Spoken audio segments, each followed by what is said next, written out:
ನಮಸ್ಕಾರ ವೀಕ್ಷಕರೇ, ಐಕೆ ನ್ಯೂಸ್ಗೆ ಸ್ವಾಗತ. ಕಟ್ಟಡ ಕಾರ್ಮಿಕರಲ್ಲದವರು ನಕಲಿ ದಾಖಲೆಗಳೊಂದಿಗೆ ಕರ್ನಾಟಕ ಕಟ್ಟಡ ಮತ್ತು ಇತರೆ ನಿರ್ಮಾಣ ಕಾರ್ಮಿಕರ ಕಲ್ಯಾಣ ಮಂಡಳಿಯಲ್ಲಿ ನೋಂದಣಿ ಮಾಡಿಕೊಂಡಿದ್ದರೆ ಅದು ಶಿಕ್ಷಾರ್ಹ ಅಪರಾಧ. ಅಂಥವರು ಕೂಡಲೇ ನಿಮ್ಮ ವ್ಯಾಪ್ತಿಯ ಹಿರಿಯ ಕಾರ್ಮಿಕ ನಿರೀಕ್ಷಕರು ಹಾಗೂ ಕಾರ್ಮಿಕ ನಿರೀಕ್ಷಕರ ಕಚೇರಿಗೆ ತೆರಳಿ ಮೂಲ ಗುರುತಿನ ಚೀಟಿ ಹಿಂದಿರುಗಿಸಿ ನೋಂದಣಿಯನ್ನು ರದ್ದುಪಡಿಸಿಕೊಳ್ಳಿ. ಇಲ್ಲವಾದರೆ ಕಾನೂನು ರೀತಿಯ ಕ್ರಮ ಎದುರಿಸಬೇಕಾಗುತ್ತದೆ. ಹೆಚ್ಚಿನ ಮಾಹಿತಿಗಾಗಿ ಕಾರ್ಮಿಕ ಸಹಾಯವಾಣಿ ಸಂಖ್ಯೆ 155-214ಗೆ ಕರೆ ಮಾಡಿ. ನಮಸ್ಕಾರ. ಕನ್ಸ್ಟ್ರಕ್ಷನ್ ಬೋರ್ಡ್ ನಲ್ಲಿ ಬೋಗಸ್ ಕಾರ್ಡ್ ಅಂದ್ರೆ ನಾವು ಫೇಕ್ ಕಾರ್ಡ್ ಅಂತ ಹೇಳ್ತೀವಿ. ಒಂದು ಕಾರ್ಡ್ ಜಾಸ್ತಿ ಕಂಡು ಬರ್ತಾ ಇದೆ.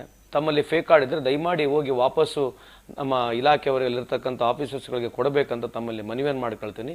ಇದ್ರ ಬಗ್ಗೆ ತಮಗೆ ಮಾಹಿತಿ ಇರಲಿ, ತಾವೆಲ್ಲರೂ ಸಹಕರಿಸಬೇಕಂತ ಮನವಿಯನ್ನು ಮಾಡ್ಕೊಳ್ತೀನಿ. ನಮಸ್ಕಾರ.